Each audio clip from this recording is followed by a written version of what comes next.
प्रति प्रचंड लेखे ओ वर्धिष्णु विश्ववंदिता शहासुनो शिवशेषा मुद्रा भद्राय राजते मुद्रा भद्राय राजते। आदरणीय अध्यक्ष महोदय, व्यासपीठावर उपस्थित सर्व मान्यवर आणि माझ्या तमाम माता बहिणींनो आणि बंधूंनो, मी खदिजा मुजीब बागवान आज कोण होणार महाराष्ट्राचा महावक्ता यामध्ये विषय मांडत आहे शिवछत्रपती शिवाजी महाराज। मी फक्त भाषण देण्यासाठी उभी नाहीये, तर इतिहास जागा करण्यासाठी उभी आहे। माणसाचा नाही एका युगाचा जन्मपणाची नाही तर संघर्षाची सुरुवात 19 फेब्रुवारी 1630 शिवनेरीचा कडा आणि कडा साक्षीदार झाला। एका अशा बालकाचा जन्म झाला ज्याने पुढे अखंड हिंदवी स्वराज्याची मुहूर्तमेढ रोवली। ज्या मातीत जन्म घ्यायला हजारो वर्षाची तपश्चर्या करावी लागते, त्या मातीत शिवछत्रपती शिवाजी महाराज जन्माला आले आणि महाराष्ट्रच नाही तर संपूर्ण भारताचा श्वास मोकळा झाला। आई जिजाऊ आणि वडील शहाजीराजे यांनी शिवबाच्या मनात माती, धर्म आणि माणुसकी पेरली। जिजाऊ म्हणाल्या होत्या, शिवबा राजा व्हायचं नाही, लोकांचा राजा व्हायचा। शिवबा राजा व्हायचं नाही तर लोकांचा राजा व्हायचा। बालवयातच म्हणजे अवघं वय 15 ते 16 वर्ष, पण विचार मात्र सिंहासारखे। तोरणा, कोंढाणा, राजगड, किल्ले जिंकताना शिवाजी महाराजांनी दाखवून दिलं की वय लहान असतं पण स्वप्न मात्र मोठे असावेत, शिवाजी महाराजांकडे शत्रूंकडे मोठे सैन्य, अफाट संपत्ती होती, पण महाराजांकडे होती ती रणनीती, वेग आणि मातीशी नातं। अफजल खानासारखा बलाढ्य शत्रू पराभूत झाला, तो तलवारीने नव्हे तर धैर्याने आणि बुद्धीने। माझा राजा हा माणुसकीचा राजा होता। मित्रांनो, इतिहासात फार कमी राजे होऊन असे झाले की ज्यांनी विजय मिळवल्यानंतर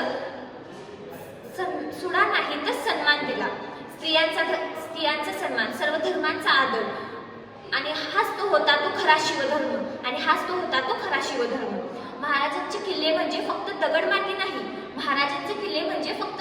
नाही, तर ते म्हणजे सह्याद्रीचा प्राण। इथे शिवाजी महाराज लढले, जिंकले आणि जगले। सह्याद्रीचा प्रत्येक किल्ला आजही सांगतो, इथे शिवाजी महाराज लढले, जिंकले आणि जगले। 1674 फक्त राज्याभिषेकच नव्हता, तर तो होता शेकडो वर्षाच्या गुलामगिरीचा घाव। पहिल्यांदाच एका मराठी माणसाने स्वतःचे स्वराज्य घोषित केले, ते क्षण म्हणजे स्वराज्याचं सोनं झालेलं पान। शिवाजी महाराजांनी ओळखलं होतं, जे समुद्रावर राज्य करतो तो भविष्यात जिंकतो। त्यामुळे त्यांनी उभारलं ते पहिलं बलाढ्य आरमार।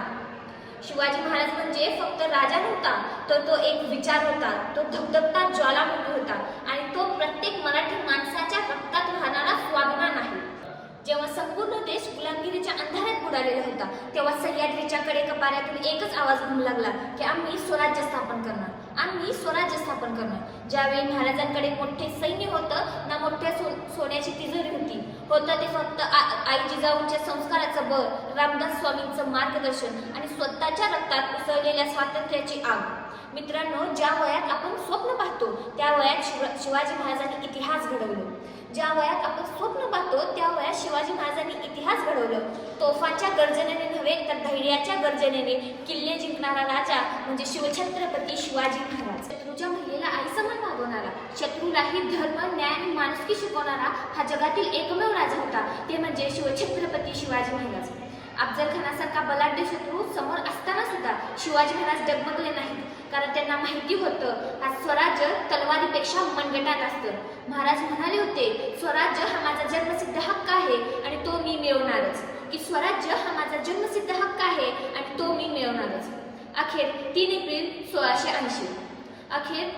1680 शरीर गेलं पण विचार मात्र अमर झाला।